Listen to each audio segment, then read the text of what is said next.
الحمد لله رب العالمين والصلاة والسلام على شمس الهداية واليقين وعلى آله وأصحابه وأزواجه وذرياته وأهل بيته أجمعين. أما بعد، فقد قال الله تبارك وتعالى في كلامه العزيز: أعوذ بالله من الشيطان الرجيم، بسم الله الرحمن الرحيم. لن ينال الله لحومها ولا دماؤها ولكن يناله التقوى منكم كذلك سخرها لكم لتكبروا الله على ما هداكم ولعلكم تشكرون. صدق اللہ العظیم. معزز ناظرین، آج کی اس ویڈیو میں قربانی کے اہم اور بنیادی مسائل بیان کرنا ہمارا مقصد ہے. ہم یہ چاہتے ہیں کہ قربانی کا وقت آنے سے پہلے آپ ان تمام غلطیوں سے بچ جائیں جو غلطی عام طور پر ایک مسلمان اپنے قربانی کے جانور میں یا حصہ لینے میں یا کسی کے ساتھ حصے میں شامل ہونے میں وہ غلطیاں کرتا ہے، اور ان غلطیوں کی وجہ سے اس کی قربانی اللہ کے یہاں شریعت کی نظر میں قابل قبول نہیں ہوتی. اس لیے اس ویڈیو کو بنانے کا جو بنیادی مقصد پرپس ہے وہ یہ ہے کہ آپ ان تمام غلطیوں سے، ان تمام مسٹیکس سے آپ بچ جائیں جو مسٹیک عام طور پر لوگوں سے ہو جاتی ہے اور ان کا خیال بھی نہیں ہوتا. لیکن میں نے قرآن کریم کی ایک آیت سورۃ الحج کی، جو قرآن کریم کے 17ویں پارے میں یہ سورت ہے، اس کی پڑھی ہے. اس کے اندر اللہ تبارک و تعالی ارشاد فرماتے ہیں: لن ينال الله لحومها ولا دماؤها ولكن يناله التقوى منكم كذلك سخرها لكم لتكبروا الله على ما هداكم ولعلكم تشکرون. اللہ فرماتے ہیں کہ اللہ تبارک و تعالیٰ کو تمہارے جانور کے نہ تو گوشت پہنچتا ہے اور نہ ہی اس کا خون پہنچتا ہے، بلکہ اللہ تو تمہارے دلوں کے تقوی کو دیکھتا ہے. اللہ تبارک و تعالیٰ تمہارے اخلاص کو دیکھتا ہے کہ تم نے جو جانور قربان کیا ہے اس کو تم نے کس نیت سے قربان کیا ہے. اللہ تو تقوی یا دل کے اخلاص کے اوپر فیصلے کرتا ہے. اگر دل کا اخلاص ٹھیک ہوگا، اللہ کی رضا مقصود ہوگی، اللہ کی خوشنودی کے لیے قربانی کی ہوگی، جناب رسول اللہ صلی اللہ علیہ وسلم کے حکم پر عمل کرنے اور سنت ابراہیمی کو زندہ کرنے کے لیے آپ نے اس نیت سے قربانی کی ہوگی تو انشاءاللہ ضرور بھی ضرور وہ قربانی جو ہے قبول ہوگی. اور اگر کوئی اور دوسرا مقصد رہا ہوگا، اللہ کی رضا اور اللہ کے حکم پر عمل کرنا مقصد نہیں ہوگا، بلکہ گوشت کھانا یا مہنگا جانور خرید کر اپنی واہوائی کرنا مقصد ہوگا، تو پھر اللہ کے نزدیک، اللہ کی نظر میں وہ قربانی قابل قبول نہیں ہوگی. لیکن اب سوال یہ بنتا ہے ناظرین کہ دل کے اندر اخلاص آئے کیسے؟ ہر آدمی چاہتا ہے کہ اس کی قربانی جس میں وہ قیمتی پیسہ لگا کر جانور خرید کر رہا ہے، اس کی وہ قربانی، اس کا وہ عمل کہ وہ اپنے خون پسینے کا کمایا ہوا جانور، اس کا خون بہا رہا ہے اور اللہ کے نام پر بہا رہا ہے، تو ہر آدمی چاہتا ہے کہ اس کا وہ عمل اللہ کے نزدیک قبول ہو جائے. لیکن قبول جبھی ہوگا جب اس کے دل کے اندر اخلاص ہوگا، تقوی ہوگا. لیکن سوال یہی ہے کہ تقوی، دل کا اخلاص آئے گا کیسے؟ تو دیکھیے، اس کو سمجھنے کے لیے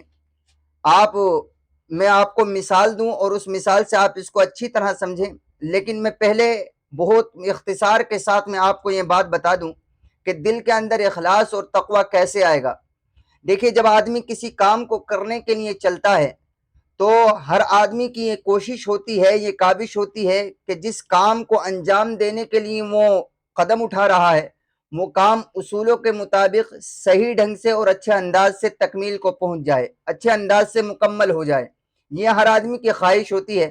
اور کام چاہے کوئی سا بھی ہو، دین کا کام ہو، دنیا کا کام ہو، گھر کا کام ہو، باہر کا کام ہو، جس کام کو کرنے کے لیے بھی انسان اپنا قدم اٹھا رہا ہے اس کام کے بارے میں انسان یہ سوچتا ہے کہ یہ اچھے انداز سے ہو جائے، بخوبی ہو جائے، بخیر و عافیت ہو جائے. ہر آدمی کی یہ خواہش ہوتی ہے. لیکن جس کام کے بارے میں انسان یہ سوچ رہا ہے کہ یہ اچھے انداز سے ہو جائے، بخیر و عافیت ہو جائے، ساتھ عافیت کے ہو جائے، تو اس کام کو عافیت کے ساتھ کرنے کے لیے، اس کام کو اچھے انداز سے کرنے کے لیے، اس کام کے کرنے کا طریقہ اور اصولوں کو جاننا بھی بہت ضروری ہے. اگر آدمی جس کام کو کرنے کے لیے جا رہا ہے اس کام کو کرنے کا طریقہ اسے معلوم ہوگا، اس کے اصول، اس کے جو مسائل ہوں گے، جو اس کام کو کرنے کا طریقہ کار ہوگا، اگر اس کو معلوم ہوگا تو وہ کام جو ہے اچھے انداز سے وہ انسان کر سکے گا۔ اور اگر وہ کام کو اچھے انداز سے کرنا تو چاہتا ہے لیکن اس کے کرنے کا طریقہ معلوم نہیں، جی اس کے مسائل معلوم نہیں، جی تو پھر وہ بہت کوشش کرنے کے بعد بھی وہ کہیں نہ کہیں مسٹیک کر جائے گا، کہیں نہ کہیں غلطی کر جائے گا۔ اس لیے جس کام کو ہم یہ چاہتے ہیں کہ یہ اچھے انداز سے ہو جائے تو ضروری ہے کہ اس کام کے مسائل، اس کام کو کرنے کا طریقہ کار ہمیں ان لوگوں سے معلوم کر لینا بہت ضروری ہے جو لوگ اس کام کو کرنے کا طریقہ جانتے ہوں۔ اس کی میں ایک عام فہم، ایک چھوٹی سی مثال آپ کو دوں۔ آپ یہاں سے یا کوئی بھی اپنے مقام سے جو ہے سیتاپور یا کہیں بھی جانا چاہتے ہیں، سیتاپور کی مثال لے لیجئے، آپ سیتاپور جانا چاہتے ہیں اپنی جگہ سے جہاں بھی آپ رہتے ہیں، اور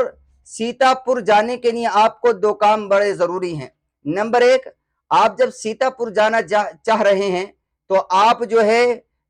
سیتاپور کے راستے سے واقف ہوں، یعنی آپ نے سیتاپور کا راستہ دیکھا ہو کہ کیسے کیسے اور کہاں سے کدھر کو کٹنا ہے۔ دوسرا، آپ ٹریفک کے اصولوں سے واقف ہوں۔ اگر آپ یہ چاہتے ہیں کہ آپ سیتاپور اچھے انداز سے پہنچ جائیں، بغیر کسی گڑبڑی کے پہنچ جائیں، وقت پر پہنچ جائیں، کوئی پریشانی آپ کو نہ ہو، تو آپ کے لیے ان دو باتوں کا سیکھنا جاننا بڑا ضروری ہے۔ نمبر ایک، آپ کو سیتاپور کا راستہ اچھے انداز سے معلوم ہو۔ نمبر دو، ٹریفک کے اصولوں سے آپ واقف ہوں۔ اگر آپ کو سیتاپور کا راستہ صحیح معلوم ہے تو آپ بغیر بھٹکے سیتاپور پہنچ جائیں گے، اور اگر آپ ٹریفک کے اصولوں سے واقف ہیں تو آپ چالان سے بچ جائیں گے۔ لیکن آپ سیتاپور جانا تو چاہتے ہیں لیکن آپ کو نہ تو سیتاپور کا راستہ یاد ہے اور نہ ہی آپ کو ٹریفک کے اصولوں کا پتہ ہے، تو آپ راستہ بھی بھٹکیں گے، اور جی ٹریفک کے اصول معلوم نہ ہونے کی بنا پر آپ چالان بھی ہو سکتا ہے کٹواتے پھریں۔ تو اگر آپ بغیر سیکھے، راستے کو جانے بغیر، ٹریفک کے اصولوں کو جانے بغیر یہ چاہیں گے کہ میں سیتاپور ساتھ خیر و عافیت کے چلا جاؤں، تو ایسا ہو جانا یا یہ بہت مشکل ہے کہ آپ بغیر کسی دقت اور پریشانی کے سیتاپور پہنچ جائیں۔ سیتاپور پہنچنے کے لیے آپ کو ضروری ہے کہ آپ اس کے راستے سے بھی واقف ہوں، راستہ بھی آپ کو معلوم ہو، اور ٹریفک کے اصول بھی آپ کو پتہ ہوں۔ بالکل اسی طرح اس کو سمجھ لیجئے کہ اگر آپ یہ چاہتے ہیں کہ آپ کی قربانی اللہ کی نظر میں قابل قبول ہو جائے، آپ اپنی قربانی کے عمل کو درست طریقے سے بحسن و خوبی انجام دے سکیں، تو آپ کے لیے ضروری ہے کہ آپ قربانی کے مسائل سے واقف ہوں، قربانی کے طریقہ کار سے آپ واقف ہوں۔ قربانی کے جو بنیادی مسائل ہیں آپ کو ان کی نالج ہونا بہت ضروری ہے۔ اگر آپ کو قربانی کے بنیادی مسائل یاد ہوں گے تو آپ قربانی میں مسٹیک سے بچیں گے، اور اگر قربانی کے آپ کو مسائل یاد نہیں ہوں گے تو آپ قربانی میں مسٹیک کریں گے، اور جب مسٹیک کریں گے تو قربانی شریعت کی نظر میں قابل قبول نہیں ہوگی۔ اس لیے آج کی اس ویڈیو میں ہم یہ کوشش کر رہے ہیں کہ آپ کے سامنے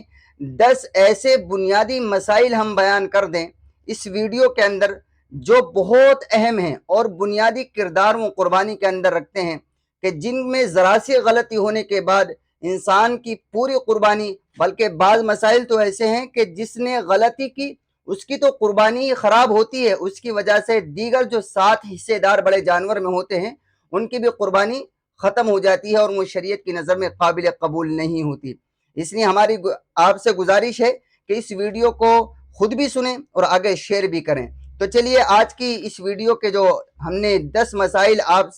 آپ کو بتانے کا وعدہ کیا ہے ان کو ہم آپ کے سامنے رکھتے ہیں، اس امید کے ساتھ کہ آپ جو ہے اس ویڈیو کو پورا دیکھیں گے۔ ناظرین دیکھیے، آج کی اس ویڈیو کو جو سب سے پہلا مسئلہ ہے، مسئلہ نمبر 1، وہ یہ ہے کہ جو جانور ہم قربانی کے لیے لا رہے ہیں اس جانور کی عمر کتنی ہونی چاہیے، یہ پہلا مسئلہ ہے۔ تو اس کے لیے آپ کو یہ سمجھ لینا چاہیے کہ دیکھیے، اگر آپ کٹرا اور بھینس، جسے بھینس بھیسا کہتے ہیں، کالا جانور جو ہوتا ہے، اگر اس کی قربانی کر رہے ہیں تو اس جانور کا 2 سال کا ہونا ضروری ہے، اور اگر آپ بکرا یا بکری کر رہے ہیں تو اس کا 1 سال کا ہونا ضروری ہے۔ یا اگر آپ ایسے علاقے سے تعلق رکھتے ہیں جہاں اونٹ ہوتے ہیں تو اونٹ کا 5 سال کا ہونا ضروری ہے۔ تو میرے خیال سے ہمارے اس میں یو پی میں جو ہے بہت کم اونٹ کی قربانی ہوتی ہے، بھینس بھینسا بکرا بکری کی زیادہ قربانی ہوتی ہے۔ تو بھینس بھینسا جسے بعض علاقوں میں کٹرا یا پڈا پڑیا بھی کہتے ہیں، تو اس کا 2 سال کا ہونا ضروری ہے، اور بکرا بکری کا 1 سال کا ہونا ضروری ہے۔ اس کا خاص خیال رکھا جائے۔ دوسرا مسئلہ ہے، جانور جو ہم لا رہے ہیں اس کا دوتا ہوا ہونا ضروری ہے یا نہیں؟ تو دیکھیے، جو جانور ہم لا رہے ہیں اس کا دوتا ہوا ہونا ضروری نہیں ہے۔ یہ دوتے ہوئے ہونے کی کوئی شرط شریعت کے اندر نہیں ہے، بلکہ دوتے ہوئے کے بعض لوگ اس لیے شرط لگا دیتے ہیں کہ ہمارے کچھ احباب جانور بلکہ اکثر ہی بازار سے خریدتے ہیں، تو اب جانور کے اندر یہ صفت ہے کہ بڑا جانور 2 سال سے پہلے اور چھوٹا 1 سال سے پہلے وہ نہیں دوتا ہے۔ تو دوتا ہوا جانور اگر آپ لیتے ہیں تو آپ کو یہ شک بھی ختم ہو جائے گا کہ جس سے آپ جانور لے رہے ہیں وہ کہیں جھوٹ تو نہیں بول رہا ہے کہ ہمارا جانور 2 سال کا ہو گیا ہے اور 2 سال کا بھی نہیں ہوا۔ تو اگر آپ جس جانور کو خرید رہے ہیں وہ اگر دوتا ہوا ہے تو اس میں کوئی شک نہیں رہتا ہے وہ 2 سال کے ہونے کا، کیونکہ 2 سال سے پہلے جانور دوتا نہیں ہے۔ اس لیے میری گزارش آپ سے یہ ہے کہ اگر آپ جانور بازار سے خرید رہے ہیں تو اس کو دوتا ہوا دیکھ لیں، یا اگر آپ کے گھر کا جانور ہے تو پھر اس کو کوئی ضروری نہیں ہے، کیونکہ آپ کو تو معلوم ہوگا ہمارا جانور کتنے وقت کا ہے، یعنی اس کی عمر کتنی ہے۔ یہ ہمارے 2 مسئلے ہو گئے۔ آج کی ویڈیو کا جو تیسرا مسئلہ ہے وہ بھی بہت اہم ہے۔ تیسرا مسئلہ یہ ہے کہ قربانی پورے گھر کی طرف سے کرنا ضروری ہے یا جس پر قربانی واجب ہے وہی کرے گا؟ تو دیکھیے، قربانی پورے گھر کی طرف سے کرنا ضروری نہیں ہے، بلکہ گھر کا اماؤنٹ، یعنی جو گھر کا سربراہ ہے اور گھر کا جو پیسہ جس کے پاس ہے، جو اس کا مالک ہے، اس کو کرنا ضروری ہے۔ مثال کے طور پر گھر میں کئی سارے افراد کماتے ہیں، بیٹا بھی کماتا ہے، باپ بھی کماتا ہے، لیکن بیٹا جو کماتا ہے وہ باپ کو دیتا ہے، تو ظاہر ہے باپ ہی اس کا مالک ہوا۔ تو اگر باپ ہی قربانی کر دے تو سب کی طرف سے ہو جاتی ہے، لیکن اگر ایسا ہو کہیں کہ بیٹا جو کماتا ہے وہ اپنے پاس رکھتا ہے اور اپنا بینک بیلنس بناتا ہے، باپ جو کماتا ہے اپنے پاس رکھتا ہے، اور دونوں صاحب نصاب ہیں، یعنی اتنی مالیت ان کے پاس ہے جتنی مالیت سے وہ 52.5 تولہ چاندی خرید سکتے ہیں، تو دونوں کو الگ الگ قربانی کرنا ضروری ہے۔ یہ تیسرا مسئلہ ہے۔ اب آج کی اس ویڈیو کا جو چوتھا مسئلہ یہ ہے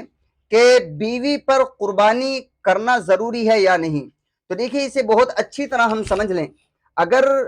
ہماری بیوی ایسی ہیں جن کے پاس اتنی مالیت ہے جس سے وہ 52.5 تولہ چاندی خرید سکتی ہیں، بعض عورتوں پر زیورات ہوتے ہیں اتنی مالیت کے جس سے وہ سونے کی کئی چیزیں ہوتی ہیں، تو اگر بیوی کے پاس اتنی مالیت ہے، چاہے وہ زیورات ہی کیوں نہ ہو جس کو وہ پہنتی ہے، کہ جس سے وہ 52.5 تولہ چاندی خرید سکے، تو بیوی پر قربانی واجب ہے، اس کو قربانی کرنا ضروری ہے۔ بیوی قربانی کرے گی، اور اگر وہ قربانی نہیں کرے گی تو پھر اللہ کے ہاں قیامت میں اس کی گرفت ہوگی۔ مسئلہ نمبر 5، جو 5واں مسئلہ ہے وہ بہت اہم ہے۔ اس مسئلے سے ہم بہت زیادہ غلطی میں رہ جاتے ہیں۔ مسئلہ یہ ہے کہ ایک شخص ہے جس کا حرام کاروبار ہے، سودی لین دین ہے یا کچھ اور حرام کام کرتا ہے، تو اب وہ بڑے جانور میں حصہ لیتا ہے جس میں 7 حصے ہوتے ہیں،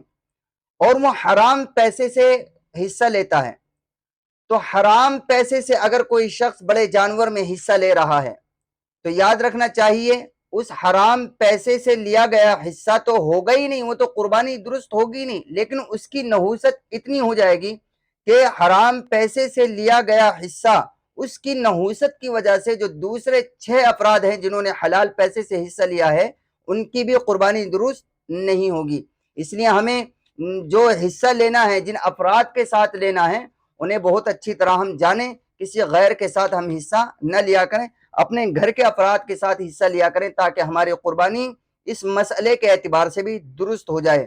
آج کی اس ویڈیو کا جو چھٹا مسئلہ ہے وہ ہے کہ بعض لوگ ایسے ہوتے ہیں کہ جو قربانی لیتے ہیں تو ان کی قربانی اللہ کی رضا نہیں ہوتی بلکہ گوشت کھانا ہوتا ہے۔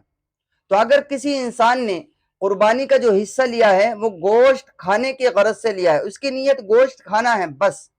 تو اگر کسی کی نیت یہ ہے تو اس کی تو قربانی ہوگی ہی نہیں جس نے گوشت کھانے کی نیت سے حصہ لیا ہے۔ بقیہ جو 6 افراد اور ہیں جنہوں نے گوشت کھانے کی غرض سے نہیں لیا بلکہ اللہ کو راضی کرنے کے لیے لیا ہے، تو اس گوشت کھانے والے کی نیت کی وجہ سے، اس کی نحوست کی وجہ سے ان 6 افراد کی بھی قربانی اللہ کی نظر میں قابل قبول نہیں ہوگی۔ اس لیے ہمیں اس مسئلے کو بھی اچھے طرح جاننا چاہیے اور انہی افراد کے ساتھ میں جو ہے حصہ لینا چاہیے جن کو ہم جانتے ہوں اور ہمیں ان کے بارے میں معلوم ہو کہ ہاں یہ لالچی آدمی نہیں ہے۔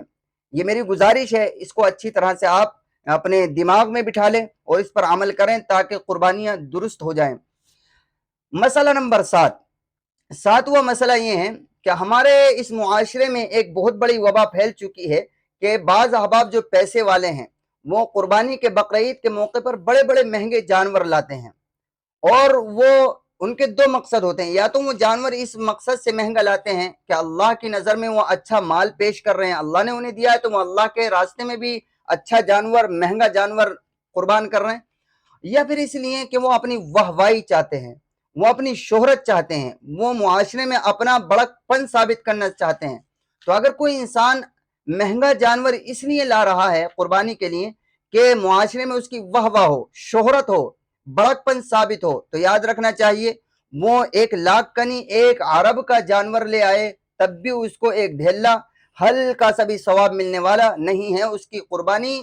بالکل بھی قابل قبول نہیں ہے۔ اس لیے ہم مہنگا جانور لائیں یا اپنی استطاعت کے مطابق جیسا بھی جانور لائیں، ہم جو ہے اللہ کی رضا کے لیے اس جانور کو لائیں، ہماری نیت دکھاوے کی، ریاکاری کی نہیں ہونی چاہیے۔ اور اگر اللہ نے کسی کو دیا ہے تو میری گزارش ہے کہ وہ اچھا اور عمدہ جانور اپنی استطاعت کے مطابق، اپنی حیثیت کے مطابق وہ ضرور اچھے جانور کی قربانی کریں۔ مسئلہ نمبر 8، اس ویڈیو کا جو 8 نمبر مسئلہ ہے وہ یہ ہے کہ اگر باپ اور بیٹے، جو میں نے پہلے بھی بیان کر دیا ہے بالکل شروع میں یہ مسئلہ، لیکن دوبارہ بیان کر رہا ہوں، باپ اور بیٹا دونوں کماتے ہیں لیکن دونوں کی کمائی مشترکہ ہے، یعنی ایک ساتھ ایک جگہ رہتی ہے، تو اب ظاہر ہے جب بیٹا کماتا ہے تو باپ کو دیتا ہے، مشترکہ ہے، تو اس میں اب بیٹا صاحب نصاب نہیں ہے، کیونکہ جب وہ کماتا ہے اور اپنے پاس رکھتے ہی نہیں تو وہ صاحب نصاب کیسے ہوگا؟ تو اس میں ساری ملکیت کا جو مالک ہیں وہ باپ ہیں، تو باپ ہی کے اوپر قربانی واجب ہوگی، بیٹے کے اوپر نہیں ہے، الا یہ کہ بیٹا الگ سے اپنا اماؤنٹ جوڑ رہا ہو بیک سائڈ سے، تو اگر بیٹا صاحب حیثیت ہے یعنی اس کے پاس اتنا ہے جس سے وہ 52.5 تولہ چاندی خرید لے تو اس کو قربانی الگ سے کرنی ہوگی، باپ ہی کی قربانی صرف سب کے اس کے لیے، بیٹے کے لیے کافی نہیں ہوگی۔ مسئلہ نمبر 9 نمبر کا مسئلہ آج کی اس ویڈیو کا یہ ہے کہ بعض لوگ کیا کرتے ہیں کہ وہ اپنے آپ کو تو چھوڑ دیتے ہیں، اپنے نام کی قربانی نہیں کرتے بلکہ وہ اپنے مرحوم کے نام کی قربانی کرتے ہیں، یعنی قربانی ان کے اوپر واجب ہے اور وہ کر رہے ہوتے ہیں کسی مرحوم کے نام کی قربانی۔ یہ غلط ہے، شریعت کے اندر اگر آپ اس طرح کریں گے تو کل قیامت کے دن آپ کی پکڑ ہوگی۔ جس کے اوپر قربانی واجب ہے اس کو اپنے ہی نام کا حصہ کرنا چاہیے، ایسا نہیں ہوگا کہ آپ اپنے نام کا حصہ نہ کر کے کسی مرحوم کے نام کا کر دیں تو آپ کے اوپر تو قربانی واجب رہی، آپ کے نام سے قربانی نہیں اترے گی۔ ہاں ایسا کر سکتے ہیں کہ آپ حصہ اپنے نام کا کر کے، کیونکہ آپ کے نام پر آپ پر واجب ہے قربانی، اس کا ثواب اپنے مرحوم کو پہنچا دیں تو ثواب بھی مرحوم کو پہنچ جائے گا اور آپ کے اوپر سے وہ قربانی کا وجوب ہٹ جائے گا۔ تو اس لیے ہمیں یہ غلطی ہرگز نہیں کرنی چاہیے کہ ہم اپنے نام کا حصہ نہ کر کے اپنے مرحوم کے نام کا کرتے ہیں، اس غلطی سے ہمیں اپنے آپ کو بچانا چاہیے۔ اس ویڈیو کا جو آخری اور 10واں مسئلہ ہے، مسئلہ نمبر 10 یہ ہے کہ ہمارے معاشرے میں ایک چلن یہ بھی ہے، لوگ یہ سمجھتے ہیں کہ ایک نام کے 7 حصے کرنا ضروری ہے زندگی کے اندر، پوری زندگی میں ایک نام کے 7 حصے ضرور ہونے چاہیے۔ یہ بات غلط ہے، شریعت کی تعلیم میں 7 حصوں کا کانسیپٹ کہیں بھی نہیں ہے۔ ایسا نہیں ہے کہ ایک نام کے 7 حصے ہونا ہی ضروری ہے، جیسے مثال کے طور پر باپ کے نام کا حصہ گھر میں ہوتا ہے تو اب باپ کے نام کے پہلے 7 حصے مکمل ہوں گے، اس کے بعد ہی بیٹے کے نام کا حصہ ہوگا، ایسا نہیں ہے، بلکہ جس کے شریعت کا مزاج یہ ہے، شریعت کا حکم یہ ہے کہ جس کے اوپر قربانی واجب ہو رہی ہے وہ اپنے نام کا حصہ کرے۔ بعض مرتبہ ایسا بھی ہو سکتا ہے کہ اس سال باپ کے اوپر قربانی ہے بیٹے کے اوپر نہیں، تو باپ اپنے نام کی قربانی کرے اور اگلے سال باپ کے اوپر نہیں ہے، بیٹے نے اپنا بینک بیلنس جوڑ لیا، بیٹے کے اوپر قربانی بنتی ہے۔ تو اب یہ نہیں ہے کہ باپ نہیں کر رہا تو بیٹا بھی نہیں کرے گا، نہیں، باپ کرے یا نہ کرے، اس کے اوپر نہیں ہے تو وہ نہ کرے، بیٹے کو اپنے نام کی قربانی کرنی چاہیے۔ اس لیے میری گزارش یہ ہے آپ سے کہ یہ جو 10 مسئلے اس ویڈیو میں بیان کیے گئے ہیں تو ان مسئلوں پر غور کیا جائے اور انہیں آگے بھی شیئر کیا جائے۔ اگر کوئی بات آپ کو سمجھ میں نہیں آئی ہے تو کمنٹ میں لکھ کر آپ ہم سے پوچھ سکتے ہیں۔ والسلام علیکم ورحمۃ اللہ۔